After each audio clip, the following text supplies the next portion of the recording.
Grand secret du combat spirituel, il est écrit dans Jacques 4, le verset 7. Obéissez à Dieu, résistez au diable et il fuira loin de vous. Donc le diable fuira loin de vous. J'aimerais dire à quelqu'un que l'obéissance à Dieu est une clé fondamentale de ta délivrance, de ta libération, de ta protection.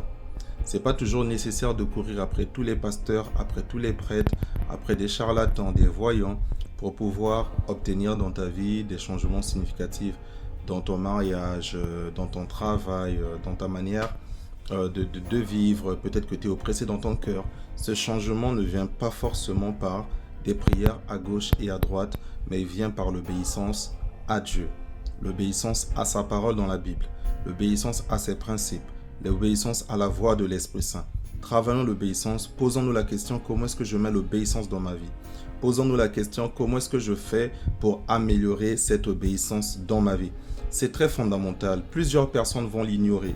Plusieurs personnes vont toujours chercher des choses extérieures, qu'on puisse imposer les mains sur vous, qu'on puisse ainsi de suite. Certes, c'est bon. Certes, c'est vrai. On sait que même quand on lit la Bible, il y a ce pouvoir-là que quelqu'un, s'il a l'onction de Dieu, s'il a été consacré par Dieu, il a la foi, vous avez la foi, cette personne peut vous guérir. Mais il y a quelque chose de fondamental. Je milite toujours pour que les chrétiens soient aussi des personnes qui développent leur relation avec le Christ pour que les chrétiens ne soient pas toujours dépendants de certaines personnes. Il y a des gens en fait qui ne peuvent pas vivre sans certains prêtres, qui ne peuvent pas vivre sans certains pasteurs. La nuit, le matin, en fait, ils sont accros. Et en fait, si ce pasteur mourait par exemple, cette personne ou ce prêtre mourait, cette personne sera déboussolée. Alors que le roc, la fondation, la base, c'est d'abord Jésus-Christ. C'est pour cela que j'exhorte toute personne à pouvoir d'abord bâtir sa foi sur le Christ. Voir d'abord le Christ, obéir d'abord à la parole de Dieu, obéir d'abord à la volonté de Dieu. Et cette obéissance est aussi en fait complémentaire à la résistance au diable, ou je vais dire même inversement proportionnel. En fait, résister au diable, résister aux tentations, résister au péché, tout cela c'est une manière de obéir à Dieu. Parce que vous résistez, pas parce que vous voulez résister, mais vous résistez par exemple à la haine, parce que vous savez que vous devez obéir au commandement qui vous demande d'aimer par exemple.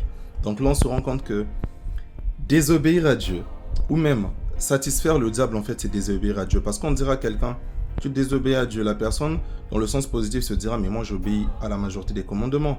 Mais si on te dit mais tu plais au diable, tu satisfais le diable en faisant ça, cette personne se rendra compte en fait qu'à l'inverse, il a donc désobéi à Dieu. Je reviens sur le fondamental. Obéissez à Dieu ou soumettez-vous à Dieu. Résistez au diable et il fuira loin de vous. C'est très important. Après, il y a d'autres choses. Il y a le jeûne, il y a tout ce qui vient avec.